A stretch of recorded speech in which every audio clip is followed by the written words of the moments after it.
You are watching the Captain Shorts on the Captain Save a Home DIY channel.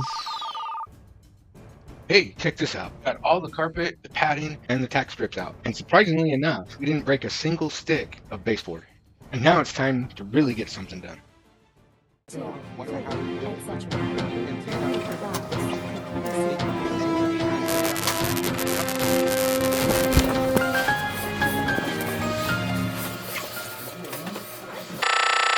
I can't count the number of times that we've swept and vacuumed before we wipe the floor down with wet rags.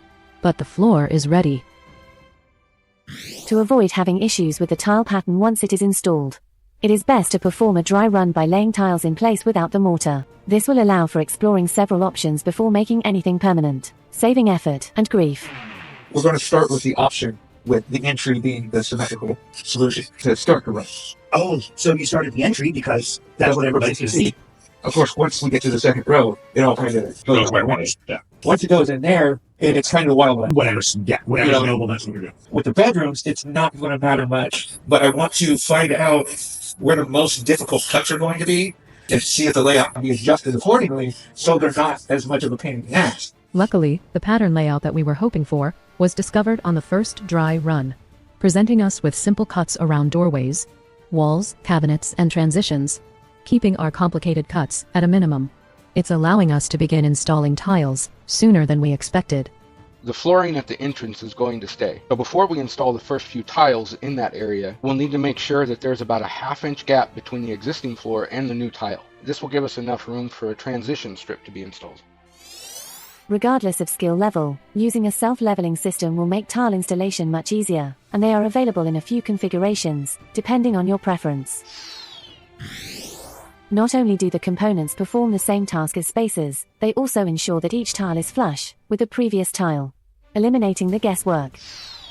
Why are you using that to pull those up? That's the leveler? Yeah, it's the leveler. Yeah, it brings them all flush to each other. And well, what it is it actually stops once they're both at the same time. These things are a lifesaver if you have tile that are different thicknesses too. After you have the self-leveling components between the tiles, there might be a bigger gap than you want.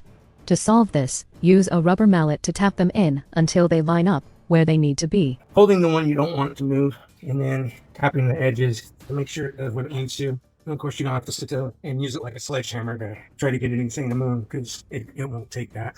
The first row of tiles sets the standard for the whole project. So, before installing your first tile, run a chalk line to have a point of reference. Once you have the first row done, and with the thinset still wet, use a string line to check that the row is straight before continuing on to the next row. The next row is going to start at the entry again.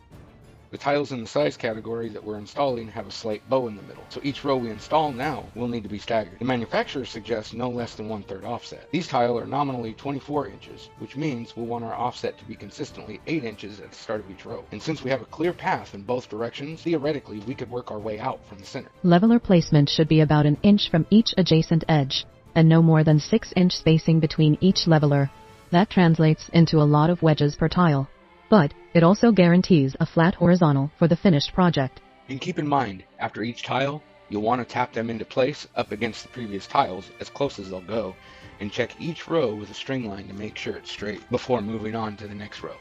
Closer to the end of the day, we're not going to put as much mud along the edge. We're going to leave the edge alone and then just really make sure that our tile are where they need to be. Because what'll happen is if we don't do that, tomorrow when we go to try to tie these in, they won't tie in right. We want to leave a void underneath here. So that way, we're not having to worry about putting the clips in until it's time to start tiling. If you live or own property in the Kern County, California area and are considering a home remodel or repairs, feel free to go to our channel and contact us by email at captainsaveahome0@gmail.com.